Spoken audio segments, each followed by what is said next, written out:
अस्सलाम वालेकुम दोस्तों, अली अब्बास टॉक्स में खुशामदीद। फ्रेंड्स, आज हमारे साथ हैं लकीली पाकिस्तान के मोस्ट सीनियर तरीन politician Syed Zafar Ali Shah. Syed Zafar Ali Shah has been serving as a national assembly member throughout like 1958 से वो पाकिस्तान नेशनल असेंबली से चुनाव लड़ते हुए आ रहे हैं। फिर अयूब खान के साथ वाले उस 1 यूनिट के दौर में उन्होंने जो है वो उसमें असेंबली में रहे हैं। फिर भुट्टो साहब के दौर में आज ऐसे समझें कि हम as eyewitness for the history of Pakistan from actually the partition 1947 से लेके अभी तक we are sitting with an eyewitness history, parliamentarian history of Pakistan and the power corridor history of Pakistan. किबला, thank you so much for the time. हमें शुरू से बताएं कि 1947 में पाकिस्तान बनता है और फिर आपको लगता है कि हमारे पास कॉन्स्टिट्यूशनल क्राइसिस 9 साल तक चले। उसमें बड़ा रीजन क्या था? What was the reason behind the constitutional crisis in Pakistan? सही, बुनियादी तौर पर कायदे-ए-आज़म पहले जिन्ना साहब थे, फिर कायदे-ए-आज़म बने और मुल्क के गवर्नर जनरल बने। तो वो उनको गवर्नर जनरल में बने हुए 11 महीने मिले, पर एक्चुअली तो गवर्नर जनरल को अख्तियारात नहीं होते। उससे जो उस वक़्त गवर्नमेंट ऑफ इंडिया एक्ट को अडॉप्ट किया था, जब तक आइन बन जाए, इंडिया और पाकिस्तान दोनों ने जो बंटवारा हुआ, तो उसमें ये था कि गवर्नर जनरल को या गवर्नर को ज़्यादा अख्तियारात थे। तो लॉर्ड माउंटबेटन ने, जो उस वक़्त वाइस राय थे पाकिस्तान अनडिवाइडेड इंडिया के, उन्होंने कहा कि ये आप गवर्नर जनरल बनेंगे तो अख्तियारात तो वज़ीर के पास होंगे। कायदे-ए-आज़म ने कहा कि अगर मैं गवर्नर जनरल हूँगा तो मैं अख्तियारात इस्तेमाल करूँगा। लेकिन एक्चुअली उनकी हेल्थ इतनी सही नहीं थी कि वो अपने अख्तियारात इस्तेमाल करते। मैंने सुना है किसी से कि कायदे-ए-आज़म रात को सिंध गवर्नर हाउस जो मौजूदा है, वो उस वक़्त गवर्नर जनरल हाउस बना था, तो उसमें जो उसका मगरबी हिस्सा था उसमें बैठे होते थे, बैठकर और सिगरेट पीते थे और अकेले बैठ कर के वो, मेरे ख्याल में तो उस वक़्त उनकी हालत सही नहीं थी, ताकि वो ये काम में जो है ना सही तौर पर वो बना सके। वरना अगर वो 11 महीने में या 12 महीने या 13 महीने जो उसको मिले, उसमें अगर आइन बना देते, आइन में है क्या? बेसिक ह्यूमन राइट्स यानी इंसानी हुकूक, और गवर्नर और सूबे और उनके अख्तियारात, तो उनमें जैसे इंडिया ने 49 में 50 में आइन बना लिया 2 साल में, और 50 में 51 में उन्होंने पहली जो है ना अपनी जनरल इलेक्शन भी करा ली। लेकिन हमारे पास लियाकत अली ख़ान थे, और लियाकत अली ख़ान, मैं उस वक़्त कराची में पढ़ता था। मैं जतोई साहब के साथ 1 साल रहा। जतोई साहब में पढ़ते थे। मेरे वालिद को जतोई साहब के वालिद ने कहा, जतोई गुलाम मुस्तफ़ा के वालिद ने कहा कि ज़फ़र को भी कहें कि वो कराची में ग्रामर स्कूल में पढ़े, मेरे बेटे भी पढ़ते हैं वहाँ पर। तो मेरे वालिद से उन्होंने उनकी ज़िंदगी में ये लेटर प्रिंसिपल को लिखवाया। Mister C.W. हैस्किल वाला मेरे वक्त में पहले प्रिंसिपल थे वो उस वक्त मैं, लेकिन मेरे वालिद का अचानक यहाँ कराची आते हुए जीप के हादसे में, जो वो खुद चला रहे थे, तो हादसा हुआ और उसमें वो 8 फरवरी को कराची सिविल अस्पताल में वफात पा गए। मैं उस वक़्त 14-15 साल का मुश्किल से था। बहरहाल 3 महीने के बाद, 2 महीने के बाद मुझे एडमिशन मिली, मैं आया। ये कौन से सन की बात है? अब ये है कि लियाकत अली खान उस वक़्त मैं रहता था, तो मैंने देखा कि सामने जो था हिंदू रहते थे हमारे लेवल में, कि फ्रेडरिक्स कैफेटेरिया के साथ जतोई साहब का फ्लैट था जिसमें हम रहते थे, मैं, कोड़ा मुस्तफ़ा खान जतोई और उनके छोटे भाई मुंतबा खान। तो ये सामने वो हिंदू रहते थे। तो एक दिन हम देख रहे हैं कि उसी, तो वो लोग जो है ना, घर के मालिक ऐसे बैठे हुए हैं चारपाइयों पर, और लोग जो हैं वो अंदर आ करके सामान ले करके वो गुठलियों में बांध करके, यानी मतलब है कि चादरों में बांध करके और ले जा रहे हैं। दूसरे दिन सुबह को मैं नीचे आया और देखा कि खोड़ो साहब जो चीफ मिनिस्टर थे, पहले चीफ मिनिस्टर सिंध के, वो एक बड़ी गाड़ी थी ब्यूक, और चंद सिपाही थे, चंद सिपाही। उस वक़्त पाकिस्तान सिंध कराची की पॉपुलेशन 40 के मुताबिक पॉपुलेशन 3 लाख थी। चलो उस वक़्त 3.5 लाख होगी, 4 लाख होगी, पर इससे ज़्यादा नहीं। बहरहाल उससे उस वक़्त वो हिदायत दे रहे थे पुलिस को, और उनके वो सूट बूट पहने हुए थे, उनके बगल में एक डंडी थी, और उन्होंने वो लोग पकड़े जो उस वक़्त बैरिक्स बने थे ना, जो अब सिंध गवर्नमेंट के है फ्रे रोड पर, उसमें से जो फेडरल गवर्नमेंट के एम्प्लॉइज़ थे फेडरल गवर्नमेंट के, उनको उनके वहाँ उधर से वो उन्होंने सामान बरामद किया। उस पर लियाकत अली खान नाराज़ हुए। मेरा अपना ज़ाती ख्याल ये है कि खोड़ो साहब को डिसमिस कराने और उनको उनके ऊपर जो प्रोडा यानी public office disqualification order act, हाँ जी हाँ, प्रोडा बनाया था, public representatives disqualification act. Disqualification एक और भी बना था बाद में, वो पोडो था, लेकिन ये प्रोडा था। उसके तहत उनको गवर्नर ने डिसमिस किया। गवर्नर पहले चंद महीने तो सरगुलाम सिंह थे, फिर बाद में पता नहीं कौन बने, लेकिन मुझे याद है कि मैं सरगुलाम सिंह के फौतगी पर गया तो देखा कि लियाकत अली भी बैठे हुए हैं ड्राइंग रूम में, चंद आदमी बैठे हुए, और चंद 5-6 वज़ीर थे मरकज़ में, वो बैठे हुए थे। तो वो फतेह खानी हुई। पर बहरहाल मतलब ये है कि let us come to the main point ये है कि उस वक़्त लियाकत अली नहीं चाहते थे, वो चाहते थे कि यानी आइन बने उस वक़्त जब तक मेरी कॉन्स्टिट्यूंसी पक्की हो जाए, यानी पाकिस्तान में। तो वो चाहते थे कि ज़्यादा से ज़्यादा हिंदू बाहर जाएं।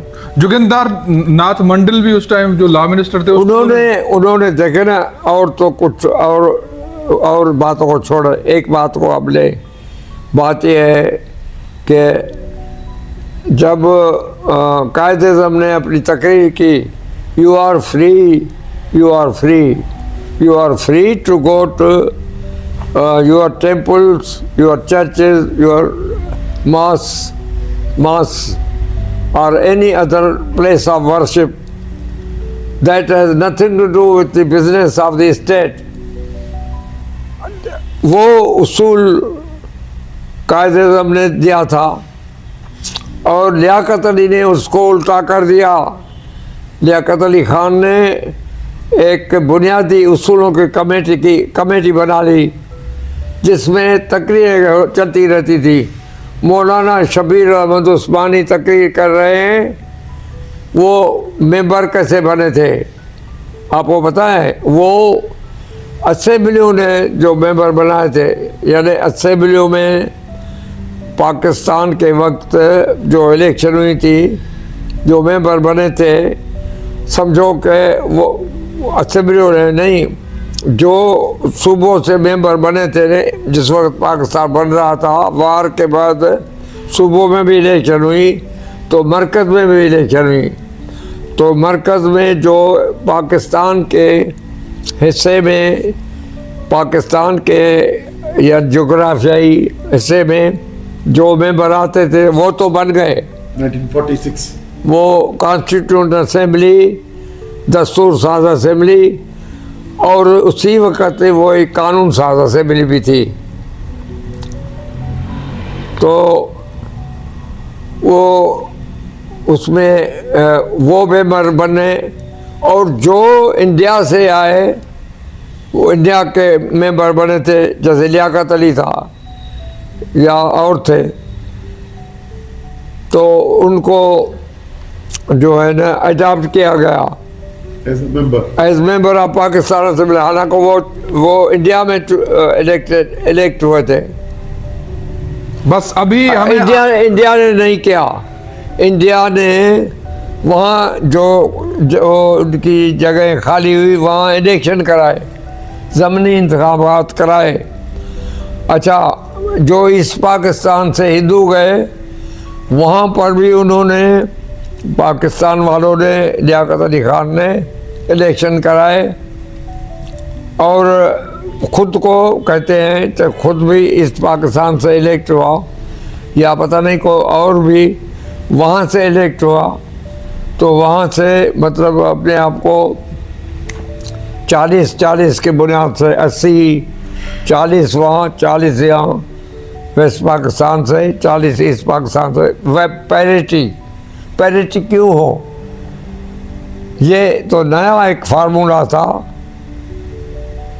मैं मानता हूँ कि कायद-ए-आज़म अगर चाहते तो इस पैरिटी के असूल को रद्द कर देते, लेकिन उन्होंने नहीं किया।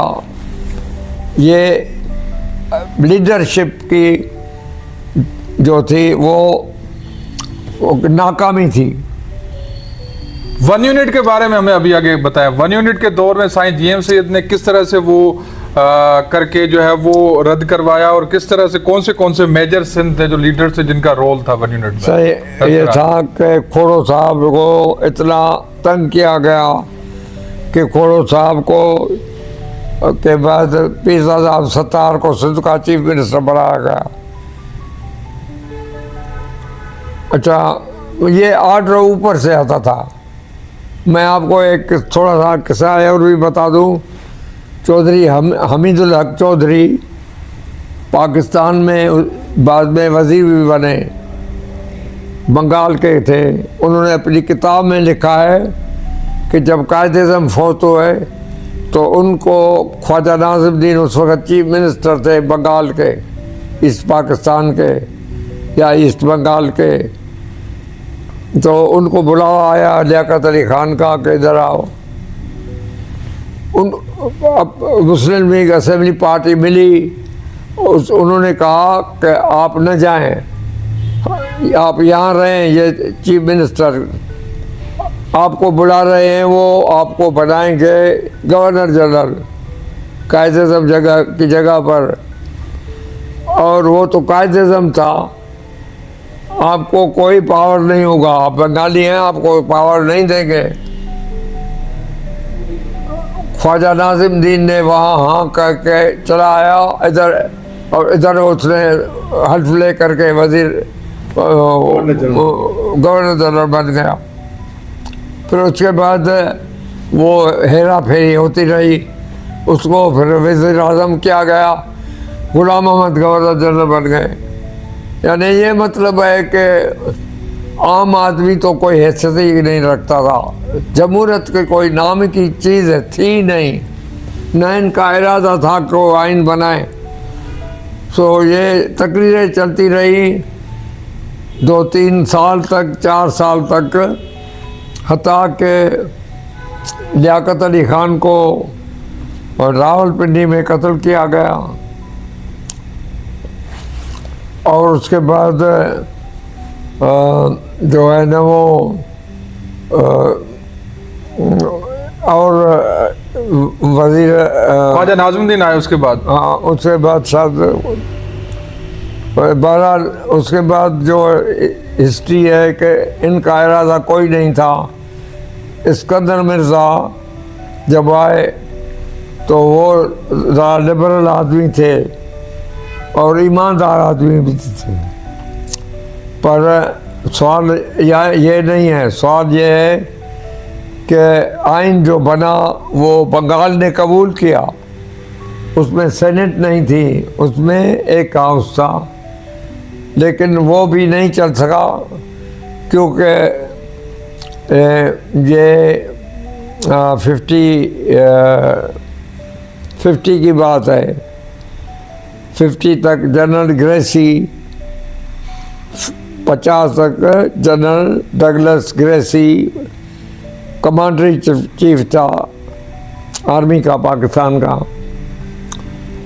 और उसके बाद वो रिटायर हुआ या उसको रिटायर किया गया।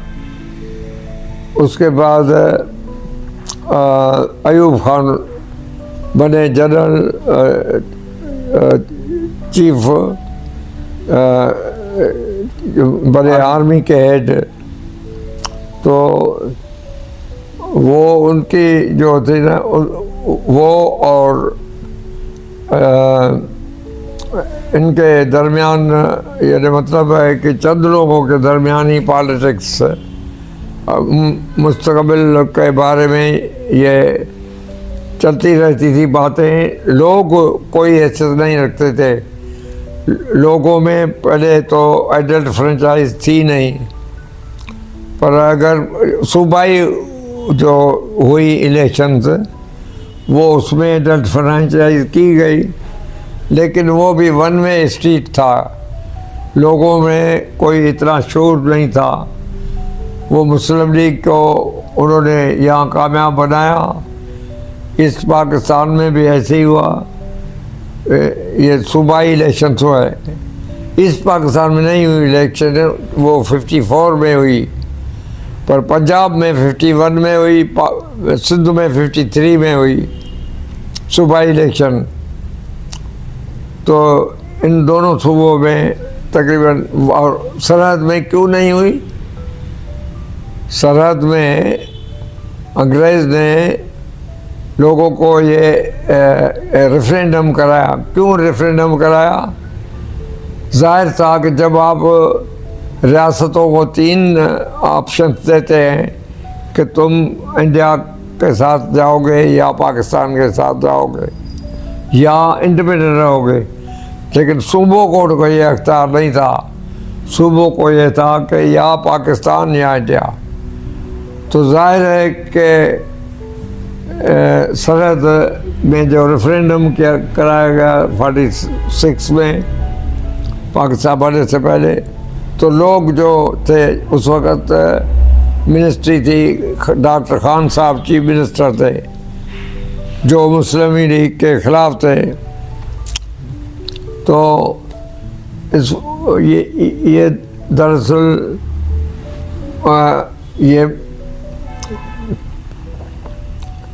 ये दरअसल एक किस्म की, यानी मतलब है कि ड्रामाबाजी थी। कोई भी यानी मतलब है यानी कोई भी सीरियस नमूने से यह कि मुल्क को किसी तरह से चलाएं और जमहूरियत की तरफ ले जाएं, आइन बनाएं और उसके पाबंद करें, पैरिटी को ख़त्म करें, वन मैन वन वोट करें और साबित करें कि ईस्ट पाकिस्तान वेस्ट पाकिस्तान रह सकते हैं। लेकिन इनका इरादा नहीं था, जिसके बाद आपको पता है क्या हुआ।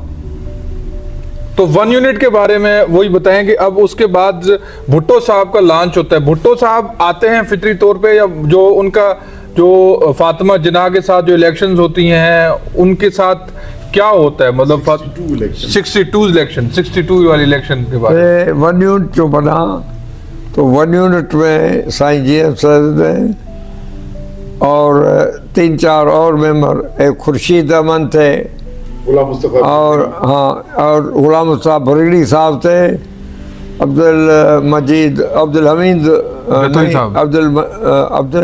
अब्दुल हमीद जतोई, इन लोगों ने खिलाफ वोट दिया।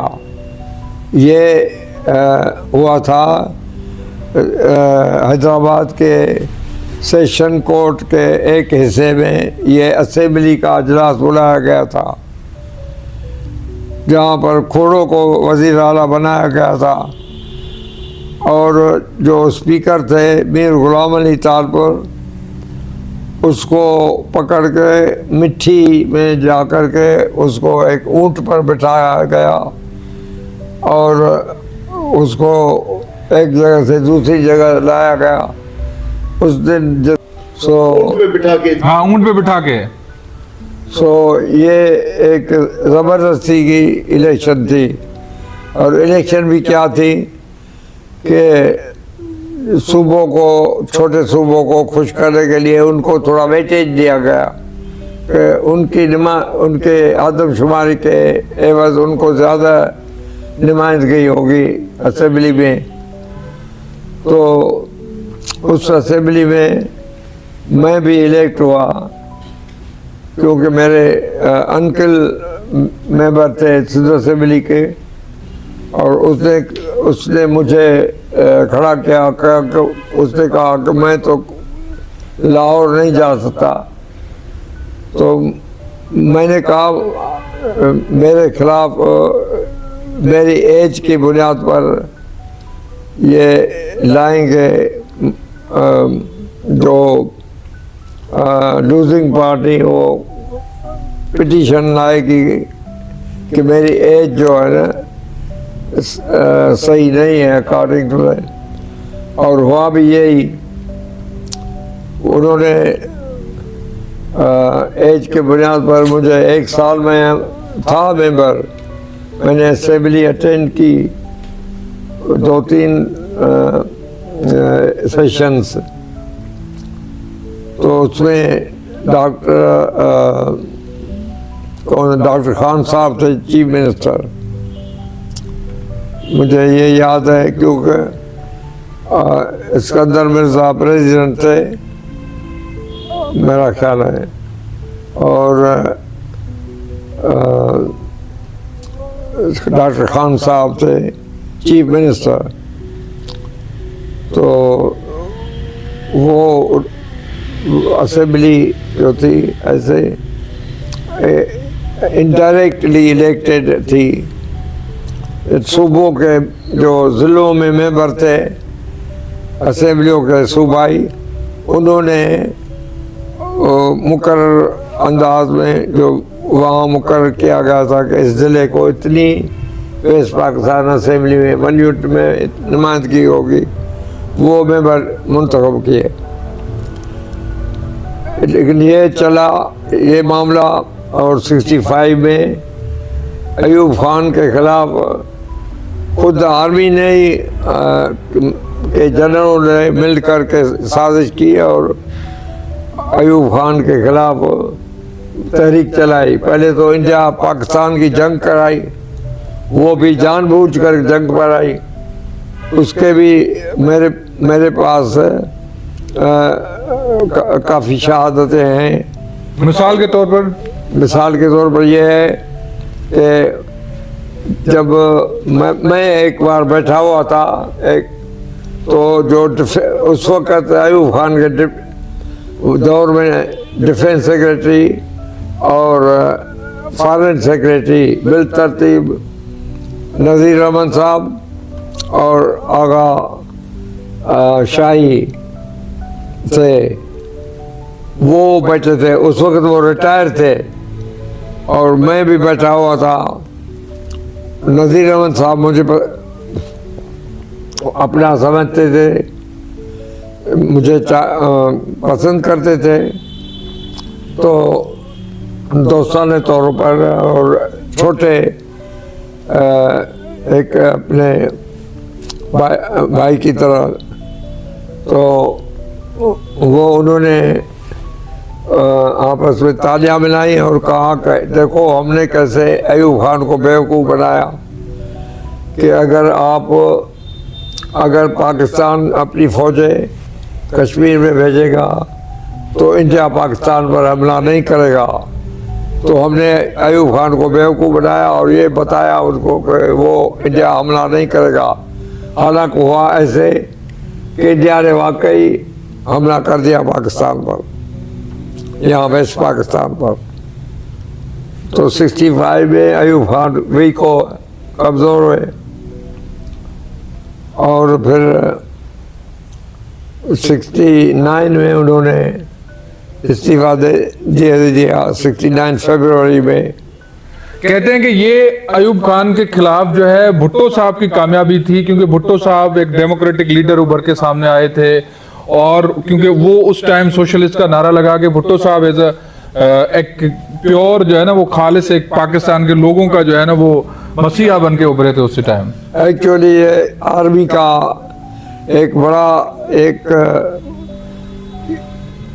नक्शा था, खाका बनाया था उनके जहनों ने, और वो ये था कि बंगाल को दबा के रखो, अगर नहीं रहता और फोर्स से नहीं रहता, दबाव से नहीं रहता और यानी बंदूक से नहीं रहता तो वो जाने दो उसको। ये था आइडिया और उसका सबूत भी मेरे पास है। तो बताएं किस तरह से भुट्टो साहब आए उस टाइम, किस तरह से उनको फिर भुट्टो साहब को उन्होंने पहले तो उन्होंने अयूब खान को छोड़ा और उसी दौरान भुट्टो साहब जो थे वो इतना उनको यानी मतलब कॉन्फिडेंस था, एतमाद था, खुद एतमादी थी कि वो कहते थे कि अयूब खान ज़रूर जाएगा। मुझे याद है कि मैं और मेरे भाई डॉक्टर अहमद अली शाह जा रहे थे नवाब शाह, तो भुट्टो साहब और मुमताज़ भुट्टो और दोनों भी जहाज़ में चढ़े, वो मोहनजोदड़ो जा रहे थे, फोकर फ्लाइट थी। तो उसमें भुट्टो साहब ने मुझे देख करके कहा कि एक और बात भी कही कि मेरी पार्टी में आ जाओ। उसके साथ अहम बात ये थी कि उन्होंने कहा कि जफ़र सुनोगे धमाका, यानी इनको पता था कि अयूब खान को गिराया जाएगा। और दूसरी बात ये थी कि जब इलेक्शन हुआ, मैं सूबा असेंबली में मुंतखब हुआ आज़ाद तौर पर, तो मैं अवामी लीग में था, शामिल हुआ था साल 2 साल पहले, और मैं उस इलेक्शन में यहया खान ने सारा साल जो था न कैंपेन के लिए इजाज़त दी, फ्रॉम 1 जनवरी 70 टिल अक्टूबर में इलेक्शन की तारीख रखी, जो बाद में तब्दील हो गई क्योंकि इस पाकिस्तान में साइक्लोन आ गया था, भोला साइक्लोन जी, भोला साइक्लोन नवंबर में तूफान। हाँ, बड़ा साइक्लोन समुद्री तूफान आया था। तो फिर हटा के दिसंबर में किया गया। तो उसमें मैं इलेक्शन हुआ कोई दिसंबर में, के 17-18 को दो दफ़ा हुए। एक तो मरकज़ी इलेक्शन हुई, 2 दिन के बाद वाले फिर सूबाई इलेक्शन हुए। तो मरकज़ी में मैं खड़ा था, मैं हार गया और उसमें सूबाई में कम है। तो बहरहाल मैं 26-27 को ढाका गया शेख साहब से मिलने के लिए, शेख मुजीब रहमान को। वो उनसे मैं मिला, उन्होंने कहा कि भुट्टो साहब बड़ी डेलीगेशन लेके आए हैं और वो जो है ना वो हमसे मुज़ाकरात करेंगे। मैंने कहा आप पाकिस्तान को छोड़ेंगे? तो उसने कहा कि हम मेजॉरिटी में हैं, क्योंकि आपको याद होगा अयूब खान याया खान ने 2 बहुत ही अहम अच्छी बातें कही। एक तो 3 अच्छी बातें की। एक तो उन्होंने 1 man 1 वोट कर दिया, माना मर्दमशुमारी के ऊपर तो इस पाकिस्तान को अक्सरियत मिल गई। पहली दफ़ा पाकिस्तान में ये हुआ। और दूसरी बात उन्होंने की कि ये उन्होंने वन्यूट ख़त्म कर दिया। तीसरी बात उन्होंने की कि उन्होंने रियासतें ख़त्म कर दी। जो भी रियासतें थीं पाकिस्तान के हद के अंदर वो ख़त्म हो गई और बलूचिस्तान सूबा बन गया। तो ये 3 अच्छी बातें की। लेकिन ख़राब बात यकीनन पाकिस्तान के लिए बदतरीन बात उस ज़माने में जो की गई वो ये था कि असेंबली के नतीजे के तौर पर अवामी लीग को, शेख मुजीब रहमान की अवामी लीग को 162 कुल मेंबर थे। इस तादाद थी असेंबली मेंबरान की ईस्ट पाकिस्तान से, यानी मशरकी पाकिस्तान से। तो उनको मशरकी बंगाल से या मशरकी पाकिस्तान से, तो उनको 162 से 160 मिली। 160 और वेस्ट पाकिस्तान में कुल 135 मेंबर थे कुल, जिसमें आज़ाद भी थे, वली खान साहब वाले थी, ANP वाले भी थे और सरदार अताउल्लाह खान मैंगल, इनको भी मिलाएं तो 135 थे। और पीपल्स पार्टी को मेरे ख्याल में 85 या 90 थे। लेकिन अगर सारे भी मिले तो भी अगर असेंबली मिलती तो प्राइम मिनिस्टर शेख मुजीब होता। लेकिन ये बदतरीन नाइंसाफ़ी पाकिस्तान के साथ हुई कि उन्होंने बिल्कुल उसको असेंबली का अजलास ही नहीं बुलाया। तो शेख साहब को मैं मिला, उन्होंने कहा कि मुज़ाकरात हो रहे हैं, हमारे आए हैं। और तो मैंने कहा फिर मैं तो उन्होंने मुझे भी बुलाया कि उसके बाद लंच है वहाँ। मैंने माज़रत चाहिए क्योंकि हम मुखालफत में पीपल्स पार्टी के वेस्ट पाकिस्तान में काफ़ी बर्दाश्त कर चुके थे। इलेक्शन के दौरान हमारे साथ काफ़ी हमारे लोगों को जो हिरासान किया गया, पकड़ा गया, जेलों में डाला गया। और दूसरी किस्म में जो यानी इलेक्शन में धांधली होती है, इस किस्म की प्री इलेक्शन धांधली, तो इस तरह से ये हुआ। तो उसमें दूसरे दिन मैं के लिए उन्होंने कहा मिलूँ, तो मैं शाम को मिला। वो अकेले वहाँ चल रहे थे अपनी धान मंडी वाले रेजिडेंस में। तो मैं जब मिला तो उन्होंने कहा कि हमने मुज़ाकरात किए हैं और हमारा समझौता हो गया भुट्टो साहब का।